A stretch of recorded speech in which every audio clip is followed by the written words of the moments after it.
Moreover he made an altar of brass, 20 cubits the length thereof, and 20 cubits the breadth thereof, and 10 cubits the height thereof. Also he made a molten sea of 10 cubits from brim to brim, round in compass, and 5 cubits the height thereof. And a line of 30 cubits did compass it round about. And under it was the similitude of oxen, which did compass it round about. 10 in a cubit, compassing the sea round about. 2 rows of oxen were cast. When it was cast, it stood upon 12 oxen, 3 looking toward the north, and 3 looking toward the west, and 3 looking toward the south, and 3 looking toward the east. And the sea was set above upon them, and all their hinder parts were inward.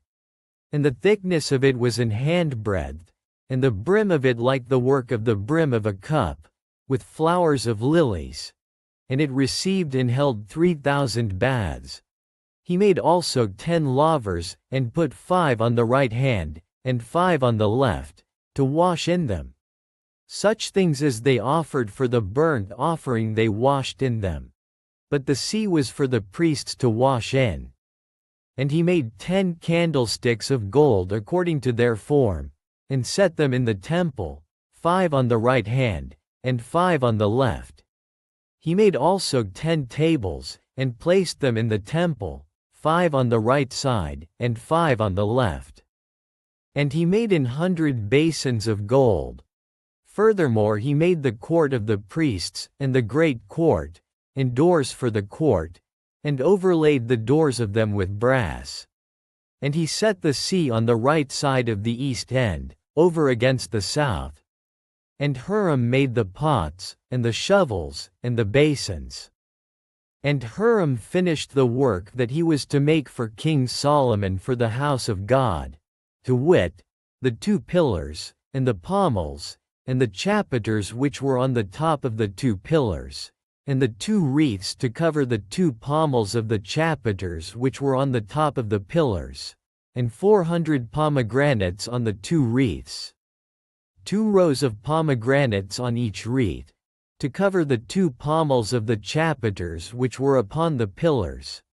He made also bases, and lavers made he upon the bases, 1 sea, and 12 oxen under it.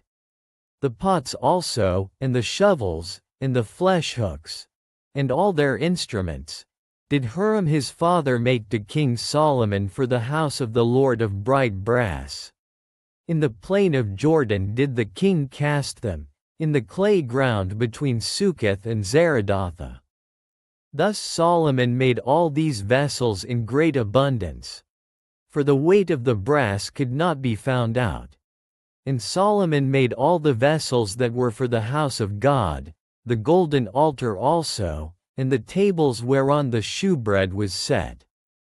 Moreover the candlesticks with their lamps, that they should burn after the manner before the oracle, of pure gold, and the flowers, and the lamps, and the tongs, made he of gold, and that perfect gold, and the snuffers, and the basins, and the spoons, and the censers, of pure gold. And the entry of the house, the inner doors thereof for the most holy place, and the doors of the house of the temple, were of gold.